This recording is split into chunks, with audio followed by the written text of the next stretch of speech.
How's it going? It is all the news all the time. Yes, it is. And my name, as always, is Adam. Yeah, hi. And it's nice of you to be here watching these crazy videos. We're looking at some interesting stuff today. There's some really weird news.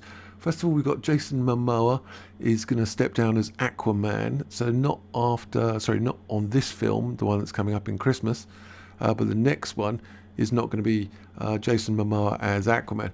And there probably won't even be an Aquaman after this next film, mostly due to the shenanigans of the Sea Witch. What else is going on? I wanted to look at the response by Ben Chu to the amicus curiae brief. It's a bit complicated, but I thought we'd look at the what Ben Chu has to say about the amicus brief put forward by AH and her team, and how thoroughly ridiculous it is. And we're looking at some interesting gossipy news about some unknown mysterious person, which we're going to be talking about very shortly. So Jason Momoa is going to step down as Aquaman for the new DCU role, so he's not going to be Aquaman anymore. They're saying the future of DC Studios is as yet unknown and up in the air, but according to a report from the Hollywood Reporter, actor Jason Momoa, there he is, future in the DCU might feature a lot of change. So they're saying in an extensive report, the future of DC is said to remain in flux, but chief amongst these changes is that there's not going to be any more Aquaman films, and Jason Momoa is going to be a different person, another role, as the DC anti-hero Lobo. No, I have no idea either whoever Lobo is. I had to look him up. I was like, who is Lobo? It seems to be this guy. I was like, oh, okay, well, kind of looks like him. And who is this? He's an intergalactic bounty hunter. I was like, is he? Okay. So there's a new DC Extended Universe, and there's this new guy, Lobo, and he's like super hyper macho, and he was an alien with purple hair and crimson eyes, as you can see here, and tight purple and orange leotard. He's had several dramatic makeovers and fluctuations. He has dreadlocks. He wears biker clothes. He's a bit of a I don't know. He's like some wrestling champion or something. He's a bit overpowered, in my personal opinion. He's got limitless physical strength, so he's the match with Superman. He has super speed. He can go faster than the Flash. He can regenerate to the point of immortality. He can detect rivals' weaknesses from just a glance. Heightened sense of smell. Genius level intellect. I mean, Jesus Christ, man. And he can clone himself from a single drop of blood. I mean, this guy's clearly unstoppable.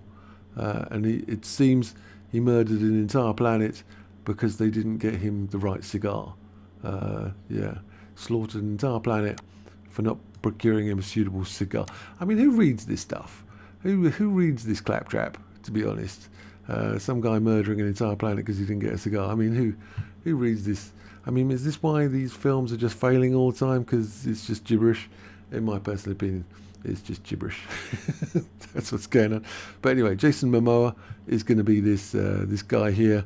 He's got a hand grenade here and some sort of, Jesus Christ, man. What else is going on? Something more sensible. So this is the amicus curiae response from Ben Chu. And as we can see here, it's a bit complicated. So Ben Chu is responding to the amicus curiae and other briefs put forward by Amber Heard. So let's have a little look.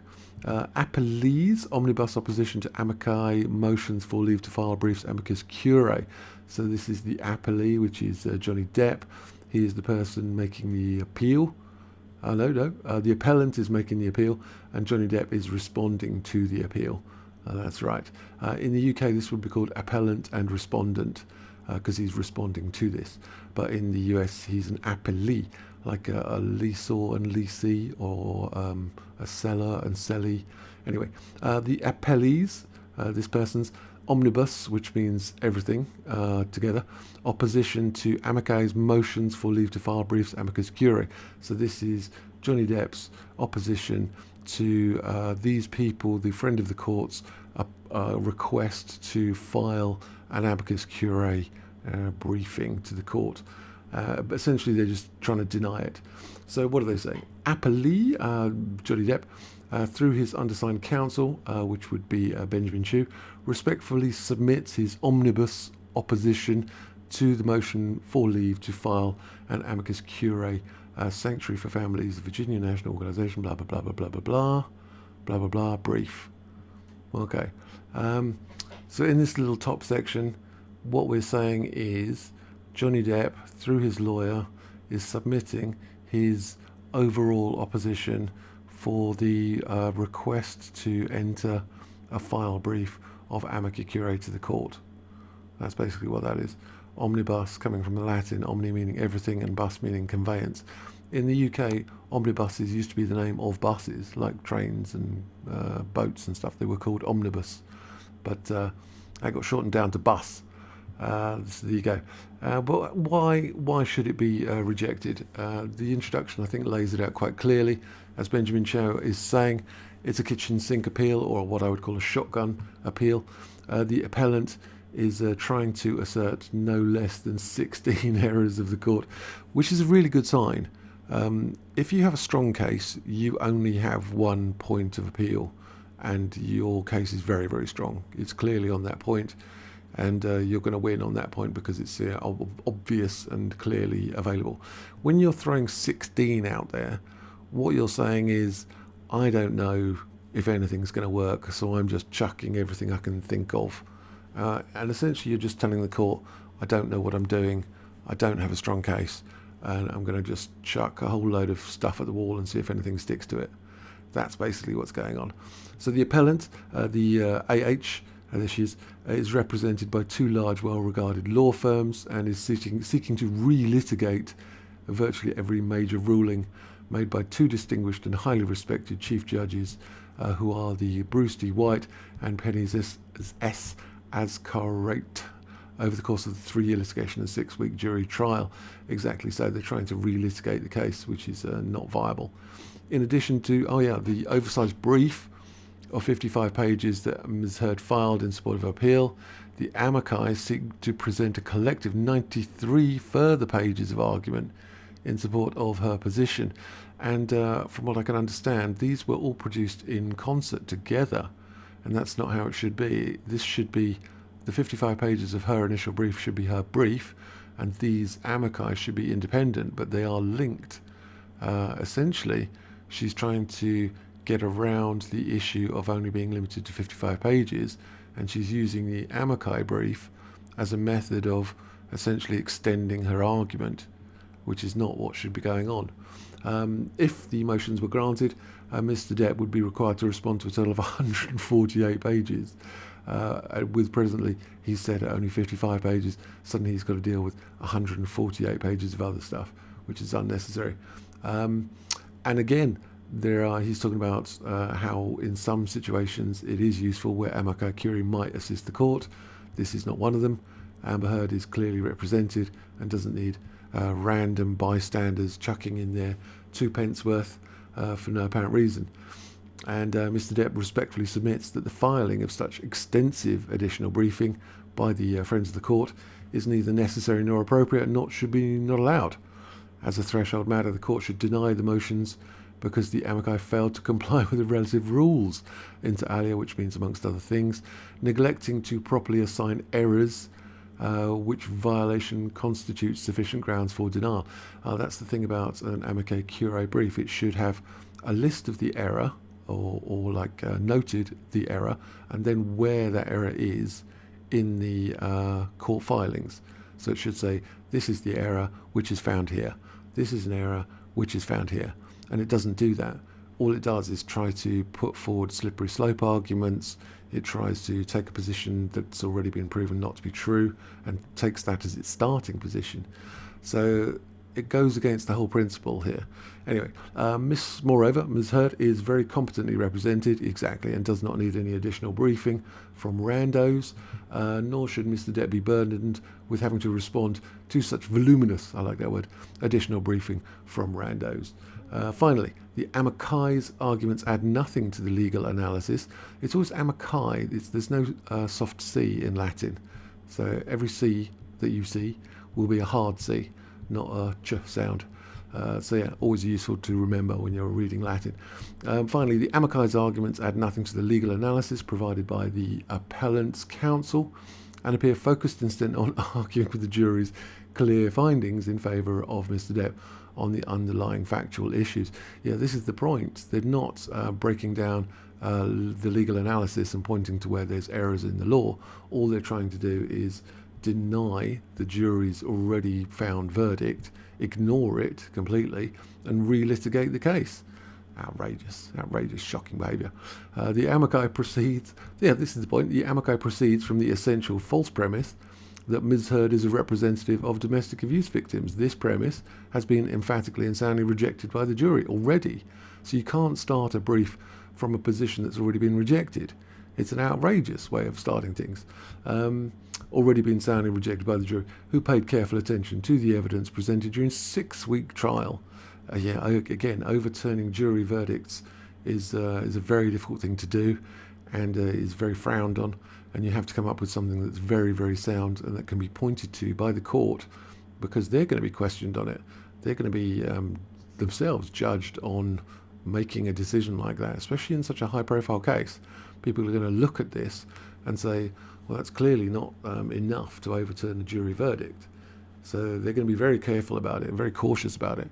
And starting your brief with a premise that's already been rejected is not a good plan, especially with a kitchen sink argument where you're just firing everything you've got and hoping. Allowing this additional briefing would merely serve to complicate what is already a sprawling, misplaced appeal. Oh, so good. So good. I like it very much. It's just very dismissive of the whole appeal. It doesn't look good for AH at all at this point. Accordingly, Mr. Depp most respectfully requests that the court deny the Fletcher and Simpson motions. Exactly so. So in this little section here, Ben Chu is asking the courts to reject these amici briefs in entirety. Let's see, I'm always happy when I see footnotes. Always good. You use, in the US you use a different system of footnotes. We use Oscola in the UK, not this style. So I quite like this style, but it's not the way we do things in the UK in terms of legal briefings. Well, it kind of does look like Oscola, but it's probably MLA. But anyway, argument. This is the main point of the argument. The court should deny leave, which leave obviously means permission. The court should deny permission because the amici failed to comply with the applicable rules. So this is point number one. It's the most important point. It's the most serious point, and it's the one that's going to win generally. And this looks really solid to me. The amici failed to comply with the applicable rules. To wit, which means this means a brief amicus curiae must comply with the rules applicable to the brief of the party supported, and this is case citation or statute citation. Again, I only know UK law, so this is quite strange to me. If you know what this means, that'd be quite useful. I sort of look at it as is it Queen's Bench division? Is it House of Lords? I don't know. Because the amici are seeking to support Ms. Heard's opening brief on her appeal, they are required to comply with the requirements set forth in the rules. Yeah, you are. Including the requirement under rule of this one, that the brief must contain a separate heading for assignments of error. Yeah, this was what I was talking about. When you have your brief and you say there's been an error, you need to specifically point to it. So you, with a list of the specific errors claimed to have been made by the court, and an exact reference to the page of the record where the error was preserved. So that's what you should have in this amicus curiae brief. You should have a separate heading with the list of the errors that point to the page of the record where the error was preserved. But they haven't done that. What they've done is put forward some PR exercise, some long rambling speech about hopes, dreams, ambitions, life, loves, lusts, hopes and the feelings of dolphins in the Antarctic, and so on and so forth. It's got nothing to do with anything. You must have law. That's all we require. Law. Point to the error. Point to the law. You will win. Talk about the hopes and love lives of elderberry bushes means nothing to anybody. So A failure to assign error or the insufficiencies in the assignment of error are both a basis for dismissing an appeal, as is the failure to adequately support an assignment of error with citations to the relevant pages of the record. So if you don't put forward your error and point to where it goes to, then you're going to fail, essentially. So this is where the rule is found. Here, neither the brief offered by Simpson Amici nor the brief offered by Fletcher Amici complies with these express requirements. So it's going to get rejected, basically. It's amicus curiae don't have the right to put their brief and have it heard by the court. It's not a right, it's you're asking permission. You can't have everybody in the world all chipping in their 2 pence worth and demanding the court listen to their 400 pages of random waffling about cats and dreams and elderberry bushes and dolphins and how this is not right and this is not fair and all the rest of it. No. You have to have permission of the court. I think it's a Latin term for it. I was trying to remember it a while ago. Something to do with parties. I'll have to work that one out. The Fletcher Amici brief does not contain a section for assignments of error at all. Gee, it's just not even an amicus brief. It's just a PR exercise. And the Simpson Amici included a separate section for assignments of error, but failed to support with any citations on the record. Citations to legal people, citations are the truth in the way. In addition to their failure to provide any supporting citations, the Simpson Amici also violated the rules by using a size 12 font. Now you might think this is being petty and picky, a difference between a size 12 font and a size 14 font, surely get over yourselves. But if you use a size 12 font, you reduce, can I reduce the font size of this? Yeah. What you do is you make your font much, much smaller, and so this seems less pages. I mean, I've reduced the size of the page here, but you get the idea. And what they've done, by using size 12 instead of 14, they've reduced the number of page numbers from something like 96 to 50 something, or 60 or something. So they've cheated by using a size 12 and size 14. When I was at law school, I was always taught you use Times New Roman as the font, you use font size 12, you use centrally justified, and 1.5 spacing. That was it. Times New Roman, size 12, centrally justified, 1.5 spacing. That was the rule for everything. This looks different to me, but again, we're using US law, not UK law, so use different things. I wouldn't be surprised if this is not Times New Roman, if I was looking at the font, because it does look like that to me. But yeah, that's the basic structure. So they know this, these people know this, and they do it deliberately, because this is drummed into you at university. Times New Roman, size 12, centrally justified, 1.5 spacing. That's it. So I know it, they know it, and they know to cheat. So the court should deny leave. Oh, so that was first point. That first point should be enough. We could walk away at this point. The court should deny leave to file the briefs because the appellant is well represented and responding to the amici would unnecessarily burden Mr. Depp. It's pretty much all we need to know there. They've already got 2 law firms. They've got as much legal representation as anybody needs. So responding to extra stuff is irrelevant and is a burden on Mr. Depp. And that just chats about that for a while. Point 3. The court should deny leave because the arguments of the amici are irrelevant and inappropriate. See, very dismissive, I like it. Mr. Depp will not address the substance of the amici arguments in detail in this opposition, other than to point out that the arguments in their briefs are for the most part irrelevant to the legal issue on this appeal and consist largely of disagreements with the jury's factual findings or complaints about the impacts of the jury's factual findings on society in general. Slippery slope arguments, yeah. And they cherry pick and misstate evidence that they maintain supports their personal factual conclusions to argue that the jury got the factual issues wrong, while ignoring the substantial evidence, including testimony of credible, disinterested witnesses, that was presented to the trier of fact of Miss Amber Heard's abusive conduct admissions and conspicuous lack of credibility. Wow. Yeah, exactly. I don't think I need to explain that. That's just quite clear. They're cherry picking, they're misstating evidence, they've got their own personal conclusions that they're sticking to, they're ignoring the actual jury verdict, they ignore the evidence. This is basically them in a nutshell, and the whole of the Amber Heard team is basically this. So there you go. Quite funny. Conclusion, it should deny the motion to leave, basically. Signed by Benjamin Chew, guy knows what he's doing. And we've got everyone else. We've got certification down here, various law firms, signatures. Brilliant.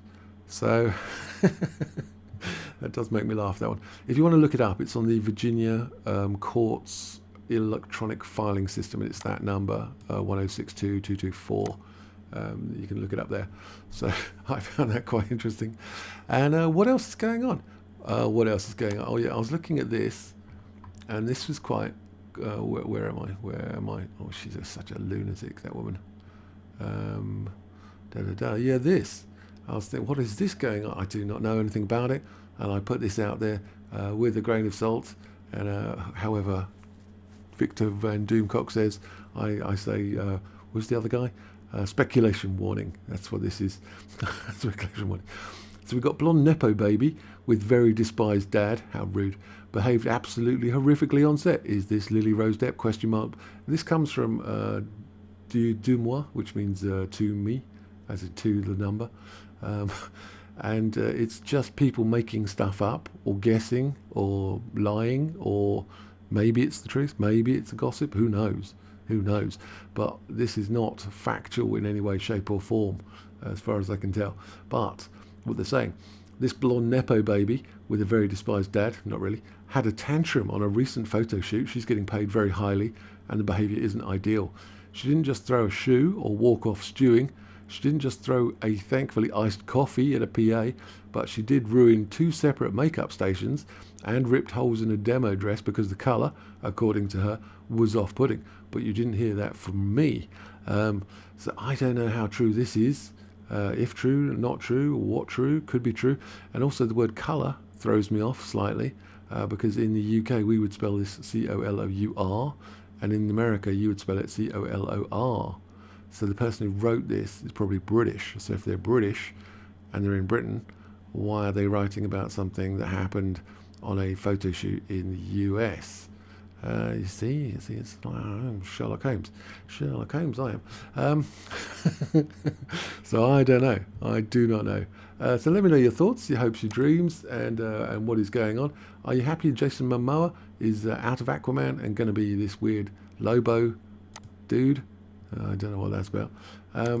This is just hilarious, and it just shows just, you know, the difference between quality and quantity. And is this true? Not true? Speculation warning. Couleur. Let me know. And I think that's about everything. Let me know your thoughts, and join, like, subscribe, press all the buttons. I'll see you guys later.